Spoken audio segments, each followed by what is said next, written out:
Hi everyone, welcome to our very first episode of Letstalkfurreal. Today, there's me, Mary, and we have Dylan, my co-host, and we have Dr Audrey, senior veterinary surgeon and co-founder of Ace Vetcare. So today we'll be finding out more about the common cases that vet sees in clinic. So hi Dr Audrey, please introduce a bit about yourself. Okay, hi. I've been practicing for almost over 20 years. I used to work at Mount Pleasant, and then now I've joined with another colleague to open a new vet clinic at Balestier. So we do mostly small animals like cats and dogs, and we offer 24-hour hospitalization as well. I decided to be a vet because I like animals since young, and I never really had a chance to have many pets because we used to stay in a flat and my parents were quite against pets. So I had volunteered at like some of the pet organizations, and I tried to get work experience, and I felt that I really wanted to be a vet because I really wanted to help animals, especially when I had my first pet, which was a hamster, and then it fell sick, and I couldn't find a vet at that time to actually treat the hamster because there were very few vet clinics, and they felt that, hamsters are really small, they are not important, it's cheaper just to get a replacement hamster. So that really motivated me to like want to help pets, like whether is it like a small hamster, a small bird, or like a big dog. I see. Yeah, that passion must have been really strong, right? Because there isn't a vet school in Singapore, so the effort to study to become a vet is really a lot of effort. You need to go overseas, and it's super expensive and everything. Yeah. Okay. So so do you have any particular breeds or species that you favor? I would say that there's no particular favorite. Like I do like most animals, but I do have a soft spot for like dogs and horses because I feel that like we can relate a lot more to them because historically, like by evolution, we have worked a lot with like dogs and horses as working animals. So we seem to have a closer bond and they can seem to understand us better. Yeah, so I do like these two animals more than any others. Okay. So any particular dog breed that you like? There's really no particular dog breed. Okay, interesting. And any particular area of interest of practice? Okay. I would say that I enjoy general practice work because I get to see a variety of like animals like dogs, cats, and also from like very young puppies and kittens to very old like 20-year-old cats. So every day is slightly different and you get to engage with them, and it's very fulfilling to like watch them grow from like a puppy all the way to like a very old dog, and then help them along the way when the time comes, and then you see the owners get another new puppy, and so you go through the cycle. I find it really fulfilling. Yeah, I think it's also very nice, and it says a lot that owners follow you all the way from when they bring their puppy to see you all the way to maybe they're passing, and then the new puppy is still with you. So they probably have a lot of trust with you as well. I guess like over a period of time you talk to them and it becomes not just like, this is just my pet and that's my client. You become like quite good friends and becomes almost like sometimes part of the family as well.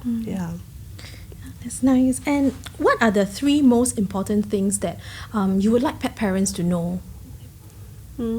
I feel that the most important one is basically all about preventative medicine. Like I really believe in it, like the importance of like vaccinations, especially because there's a lot of diseases that could be prevented. Okay, and then also like about dental health, because a lot like it's not just about smelly breath or like horrible teeth. It can actually affect the organ functions as well, and also the importance of like going for your regular vet checkups like at least once a year, whether or not you're vaccinating or not. But nowadays there are still a good percentage of people who don't do like a yearly checkup for their pets, right? I would say that it's the minority. Majority of pet parents now are quite on the ball, and they do like go for their first checkup, and they do like quite religiously come for like follow-up checkups at least once a year or sometimes even more often. Yeah, I think that's also partly because pets are now treated as part of the family, like they are like the kids already, right? Rather than just the household pet. True, yeah, very, very true. Yeah. Okay, let's move on to the main topic that we'll be talking about. So, the 5 most common conditions that you see in clinics. So, we'll start with skin problems first. So, how often do you see skin issues in the clinics? I would say that we see skin problems every day. Every day. Yeah, it's every day. It's like, I would say that for a general practice, it probably accounts for at least a third of the cases that we see for like skin problems. Yeah. Is it more a Singapore thing, or is it kind of like a worldwide kind of issue? I would assume that it's pretty much worldwide. So we'll see I would say that most of them are dogs with skin problems, but we do see like maybe about 20% of them are cats with skin problems as well. Yeah, skin problems in dogs especially is very common, right? Like my dog also has skin issues, and Dylan, I understand that your dog also once in a while has a bit of scratching here and because there. for mine, right, sometimes I do see my dog, they try to chew and bite on the paws. So what I do is, I try to Google around and try to see, like social media, how to use those home remedies to help to cure this thing. But I'm not sure whether the way I do is right or wrong, because sometimes it can help to cure, but sometimes it comes back again. Yeah. So it sounds it may have an allergy as well, because it may be quite seasonal. So it may be a food allergy, it could be environmental allergen. So once it's exposed to it, it gets sensitive, then it starts to scratch and bite. Then once the allergen is gone, they get better. So it could be an allergy actually. Okay. So the best advice is still go to the vet to check it out. It's still the best way lah.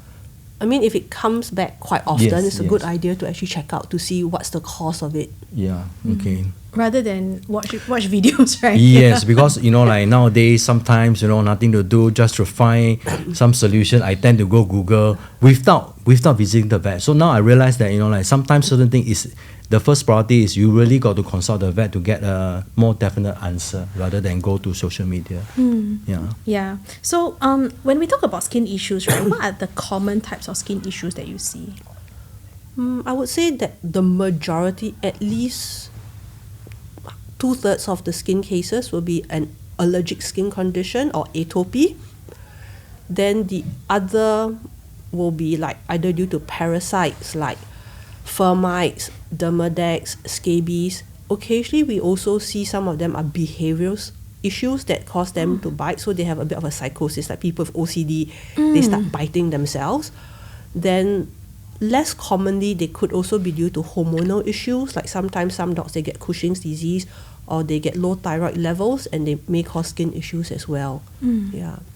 Then the very, very occasional one that we see maybe like just once or twice a year, it might be immune mediated, whereby the immune system attacks itself and it causes them to have like skin rashes, skin sores or hair loss. Yeah. Okay. We also understand that a lot of pet parents also feel that like food as well. So like chicken, for example. Yeah. Is it really very common for chicken allergies? I would say that chicken, beef, wheat, they're all very common food allergens because they are very commonly found in food. So I guess that because it's so commonly found, they get sensitized to it more commonly as compared to them being allergic to, like, say, kangaroo or rabbit or something like that. Yeah. Okay, understand. And are there a particular demographic of pets that you see more with this issue? For allergy problems, I would say that majority are younger pets under the age of 3 when they first present for skin issues.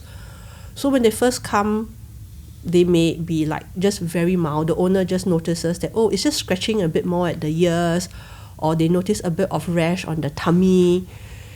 Then some of them may be really terribly bad, whereby there's really hair loss and there are big sores everywhere, or even the skin has become so like dark and thickened that it looks like elephant skin. So we do see a wide variety that present for like skin allergies on how they look. I see. Yeah. Are there particular breeds that are more prone to skin issues? I won't say there's a particular breed that's more prone to skin issues. I guess it's what's common in Singapore, then you get to see them more often.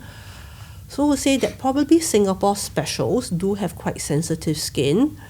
Some of the like Maltese poodles and your Maltipools are also like quite common. They come in for skin issues as well. Okay.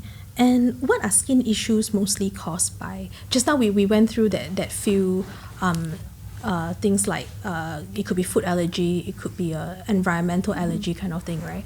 So but majority of it, would we say, is more of an environmental or food allergy issue? Sometimes it could be a combination of them. So it's a bit like atopy. I'll say atopy is probably one of the more common ones, whereby they're just allergic to like many different things. So it's something that we can't cure or like treat to cure, but we can sort of treat to manage them, to let the pet and the poor parent be more comfortable so that they don't develop it as much sores or things like this. Yeah. Okay. And what are the common signs or symptoms that pet parents will see? Okay, so the common one will be like what Dylan noticed about his dog, like licking himself. Occasionally, they will also scratch around their face, their ears, their undersides. Sometimes they may have ear issues, so they may actually shake their head or be very sensitive around the ears. Some of them will actually start licking around their paws, around their mouth. So you notice those like brown, dark saliva stains around the paws and the mouth, or tearing around the eyes. Then for some, they may be really mild. Some owners don't even notice any skin issue except just the odd scratch, which are the mild ones. Then sometimes they get like skin infection, so you may see some rashes on the body. And then if it's not treated, they may develop like hot spots whereby it gets a bigger like rash on the body that's wet and smelly. And some dogs get chronic skin infections whereby the skin becomes like darkened and thickened, that looks like elephant skin as well. Yeah, so it's a very wide variety when they present for like skin allergies. And I would say that as it gets more serious, a common thing is that they do develop this doggy odor that some owners think that is normal for dogs. Oh, okay. That smell that you get from sometimes those oily skins and all, right? Correct. Okay. So Dr. Wright, just to check with you, I start, like what you mentioned, Jonah, I start to see symptom on my dog that start to, like lick the paws. I believe it's the beginning of the symptom. So at this point of time, how should I manage it? Okay, so sometimes when it's just at the start, we can sort of try to reduce the chance. If it's only at the paws, it may be just a contact allergy, so we could try and minimize the allergens, like say we could wash the floor more often, vacuum it to reduce dust mites. Also, when we bring up for walks, after we come back, we can cleanse it with water. Okay, and then so sometimes when they get like secondary bacterial infections, so you see it's a little bit redder or there's some rash, or worry about skin infections, we can use like a medicated shampoo to disinfect the skin, and washing it is good because it reduces the allergens. And then if there's a skin infection, the shampoo will help. And some of the shampoos also have like ceramides which help to protect the skin as well. So yeah, so I would say that if it's just only the paws, I would say we can try and manage the environment and then like try and treat it topically first. Oh, okay. Are there certain types of like detergents or like cleaners that we should avoid, or certain ingredients inside that we should avoid at home? I would say not particular any ingredients, because so long as the dog is very allergic, it can be allergic to anything, even like the perfumes in it. So even for some people, when they like to do aromatherapy or they use a lot of perfumes, aerosols and cleaning stuff at home, the dog develops allergies at home. Oh, okay. So in fact, like things like fragrances or even the shampoos that we use on our dog, we should try to choose something that's maybe that doesn't contain fragrance or mild fragrance, is it? Yeah, that would be better if your dog is sensitive. I mean, if it's a normal pet, it doesn't matter. But if they're sensitive, we do try and minimize like too many like chemicals that we don't need in it and fragrances. Okay, understand. So when should pet parents seek veterinary advice? Because we know like what Dylan said just now, sometimes my dog lick a bit, sometimes my dog scratch a bit. So when should I go and see my vet? I would say that it's a good idea to bring your pet to see the vet if it's like scratching more often or it's lasting for more days than what it used to before. Another one is that if we notice that the skin has become a bit red with rashes, or there's sores or scabs, or it's starting to flick a little bit more, or if we find that, hey, my dog is just quite uncomfortable, it's less settled, it's a good idea to do it as well. Before we notice that it's like elephant skin, I would say it's a good idea to bring it in for a checkup. Okay. And what can pet parents expect as a part of treatment plan or when they bring their pet in?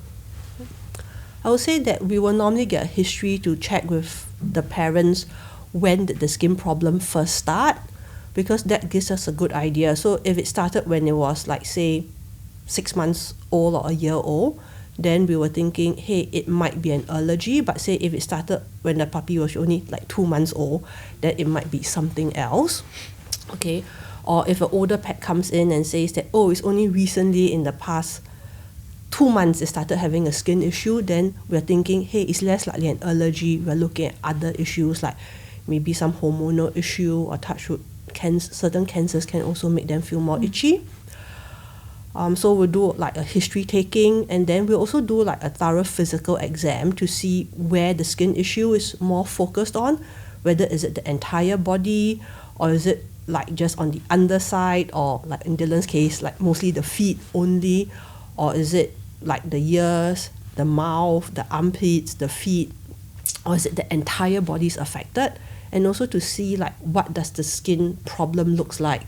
So like say in certain cases, like say if my pet has got scabies, because it's less common now because most pets are on like Revolution and NextGuard Spectra, so scabies is less common. But like say some young puppies and kittens especially, they may come in with scabies, which is a parasite skin infection, and those pets are quite special. When you look at them, you can sort of guess that they might have scabies because they have this really like scabby ears and scabby paws and sometimes scabby elbows.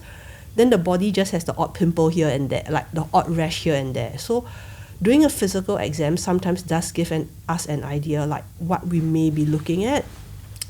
So that's what we'll do, like take the history, check the pet, and then after that we will normally suggest to the clients to do like a skin test. So we'll do like a skin cytology to see if there is like more bacteria or yeast growing than normal, because in our normal skin flora we will have some bacteria, some yeast is normal, but our skin immune system will keep it in check.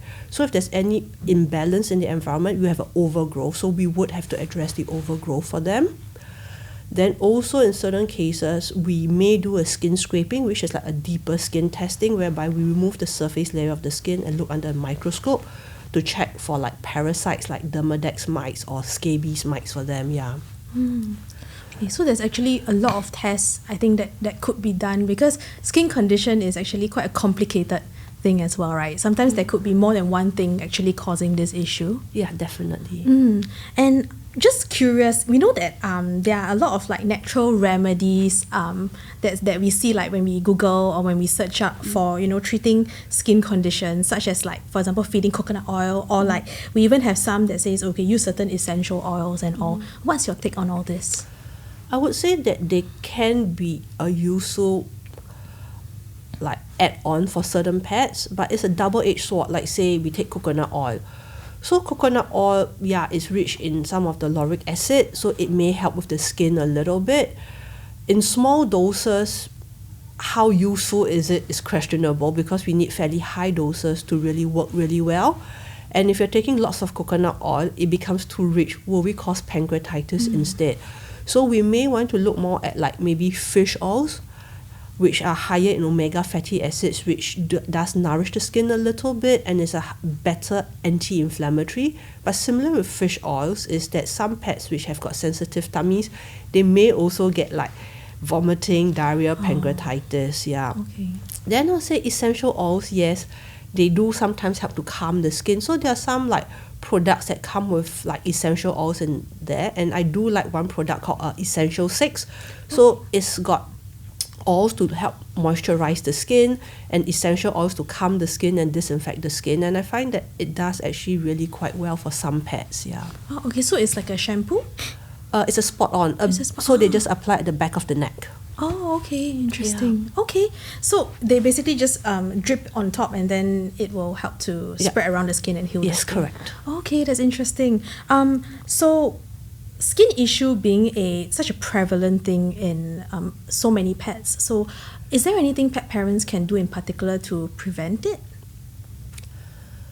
I would say that it's difficult to prevent it, because majority of skin problems are due to an allergy, and it's basically the genes that makes us allergic in the first place. So assuming if you're allergic, what can pet parents do to help their pets is we reduce the amount of allergen exposure. So dust mites is a very common allergen for a lot of pets. So then we can use air purifiers at home. We clean our house a little bit better. We vacuum the house. Then we can also, like say, wash them more often, at least once a week, so we reduce the amount of allergens on the body. Okay. Then we also can use like topical stuff, like whether it's a rinse, a mousse or spot on that have got like ceramides to help coat and protect the skin as well. Then we can take supplements like what we had talked before, like we can take fish oil supplements to help with the omega fatty acids to help with the skin a little bit. Then the other thing is that, say, if my pet is not allergic, then we'll say that, yeah, it's a good idea to put them on like preventative, like topical parasite treatment, like say for fleas and ticks or fur mites, because these can make them quite itchy as well. Okay. So Dylan, maybe you can try a few of this for your dog. Yeah. Definitely. Because, for me, initially, whenever I start to realize that my dog have this sort of sign, first thing, seriously, I always go for Google to find for solution. Yeah, which now then I realize that sometimes certain times it works, but it's still better to seek the professional for a better advice rather than when it go more serious. Mm-hmm. Yeah. This podcast is proudly sponsored by Verbec. Did you know one of the most common reasons for vet visits is for ear infections? Keep your pet's ears clean and healthy with Epioptic Ear Cleanser. Designed for routine ear cleaning, Epioptic Ear Cleanser is gentle yet powerful. It is a vet-recommended cleanser that keeps ears dry and clean. With the SIS technology, it reduces microbial adherence to the skin, helping to protect and support the skin's natural defense mechanism. Get yours at pet shops, vet clinics, or online today. Right, let's move on to the next condition, which a lot of times it's linked to our first condition, which is ear infection. So, Dr. Audrey, how often do you see ear infections in the clinic? We'll say that we do unfortunately see ear problems also really, really commonly because very often it's tied up to the skin allergies. So we'll say that more than half of dogs with skin allergies will also have ear infections. Oh, yeah. Wow, that's a very high percentage. Yeah. Okay. And what is ear infection mostly caused by? Okay, so we sort of discussed that almost half of them will have skin allergies. So that accounts for more than half of them. So if once we address the underlying allergy, the ear can improve. Then the other ones will be sometimes caused by like water getting into the ear when we shower our pets. And in those community cats or sometimes in young puppies and kittens, quite commonly they may have ear mites, which is like a parasitic ear infection. Then occasionally we will see some pets that may have like a growth in the ear or a foreign body, which is like sometimes it may be a grass seed or something that went into the ear and caused a ear infection as well. Yeah. Oh, okay. So that happens like sometimes when they go for their walks and then they start rolling in the grass and that's how it gets in, is yes. it? Oh, okay. So what are the signs and symptoms normally seen? Okay, so for ear problems, it's a lot easier to actually see compared to skin problems because the dog will be quite uncomfortable in the ear. They may shake their head, they may scratch the ears, or sometimes when pet parents try and touch the ears, the dogs are very, very sensitive in the ears. And also we can sort of see and smell it a little bit, so we may notice like there's more ear discharge. It may be just a yellowish discharge, it may be a dark discharge. And as the ear issue goes on, they may notice like quite a bad smell coming out from the dog's ear. Yeah. Okay, and when should they seek veterinary advice? I would say as soon as possible. As soon as they see the symptom? Yes, correct. Okay. So, like something like head shaking, for example. So if they see it happening more often, like each day they say, hey, he keeps on shaking the head, that's when they should really start to... I would say it's a good idea because the faster we start on like diagnosing and treating it, the faster they get better. Okay. Dr. Lai, just check with you, is it okay for me to cleanse or to clean my dog ears every 3 days? Because I always do that every 3 days, try to clean the ears every 3 days. Okay, I would say it depends on your dog. So for some pets, they require like more often ear cleaning because maybe they have underlying like allergy, so they produce a lot more earwax. So cleaning it twice a week, it's good for them. But for some pets, it's like say if they've got sensitive ears without too much issue, too much cleaning can actually irritate the ear. So that's why it's a depends answer. So in your case, it might be good to do it twice a week because it might have allergy, produces more earwax. But I would say minimally we will aim to clean the ears at least once a month. But preferably I like to do it once a week after we finish bathing our pets. So at least we can dry out the ear a little bit as well after the shower. Okay, so that means that we can't overdo it also lah. Okay. So when pet parents visit the vet, so what is the treatment plan that they can expect? Okay, so similar to like what we do for skin issues, we'll get a history to find out when it first started, or is it always only on one side of the ear or both ears that's affected. And then we'll also check the pet. We'll check the whole body first to see whether there might be any like skin allergies, because that's a common cause of it. And then after that we will focus on the ear. So we will have a check on the outside of the ear to see whether there's anything like sometimes the pet may have some scabies. So it's not inside the ear, it's outside the ear that makes them itchy. Then we also check the ear flap for any rashes and any narrowing of the ear, because if there's a narrowing of the ear, it means that the ear infection has been there for a while and is likely to come back still. And then we also check inside the ear to see if there's any like growths that we can see in the ear canal, on the external ear canal. And then also see what the discharges look like. So that will be our physical exam. Then after that, then we'll do the testing like the skin. So commonly we say it's a first time or they only come occasionally for ear problems, then we'll do a quick ear swab. So what does our ear swab do? We basically check, similar to the skin, for abnormal bacterial growth, yeast growth, and also to check for ear mites as well. Okay. If we find that, hey, my ear problem is not getting better after a couple of weeks, or it keeps coming back so often, then in certain cases we may sometimes do a culture and sensitivity test to see exactly what strain of bacteria is growing there and what medicine will work best for it. Yeah. Because I guess there could be scenarios whereby if there's an infection, usually they'll have something that's antibiotics, right? So it could be also that the bacteria is resistant to the antibiotic? Yes, correct. Okay. Or sometimes it may not even be a bacterial infection, it might just be a yeast infection. Yeah. Okay, understand. And so what can pet parents do to prevent this very... I guess it's really very hard for the pets, right? Because it can get very painful and very itchy for them. Yeah.